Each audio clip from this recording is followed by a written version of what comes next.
என்னடா ஒரு மாதிரி மண்டையெல்லாம் ஒரு மாதிரி ஆயிருக்கு, கண்ணெல்லாம் உருட்டிட்டு நின்றுட்டு இருக்க, என்ன விஷயம்? ஒரு முடிவு எடுத்துட்டேன். என்னடா? என்ன லவ் பண்ணி ஏமாத்திட்டு விட்டுட்டு போனாலே அவ முன்னாடி நான் வாழ்ந்து காட்டுறேன். சூப்பர்ரா, புரிஞ்சு போச்சு. சூரிய வம்சம் படத்துல வர்ற மாதிரி போய் வேலை பார்த்து பஸ் வாங்கி அது இத பண்ணி பெரிய இண்டஸ்ட்ரியலிஸ்ட் ஆகி பெரிய தொழிலதிபர் ஆகுற. கரெக்டா? இல்லையே, இல்ல ஒரு எழுதி ஒரு பொண்ணு வந்திருக்குல்ல, இப்ப புதுசா குடி வந்தாங்க. அந்த பொண்ணை லவ் பண்ணி அந்த பொண்ணை லவ் ஆக்க போறேன். சூரியவம்சனாலும் தேவையான இருக்காங்கல்ல, தேவையான இல்லாம வந்துட்டாரு. முதல்ல தேவையான கல்யாணம் பண்ணுவோம், அப்புறமா சரக்கு பண்ணாமா. போய் வேலை பாரு, வேலை பார்த்து சம்பாரிச்சுனா காசு வரும். காசு வந்தாலே கான்ஃபிடன்ஸ் ஆட்டோமேட்டிக்கா வரும். வாழ்க்கையில மோட்டிவேஷன் வந்து பணம் தான் ஃபர்ஸ்ட் கொடுக்கும். அந்த பொண்ணு குடுக்குன்னு லைஃப் மோட்டிவேஷன், அவ்வளவுதான். யாரும் தடுக்க முடியாது. பிச்சுக்கிட்டு மேல போயிட வேண்டியதான்.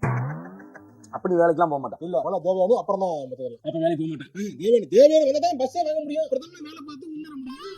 நான் அமைதியா கையை அடக்கி வச்சிருக்கேன்னு நினைக்கிறேன். இதுக்கு மேல கண்ட்ரோல் பண்ண முடியாது.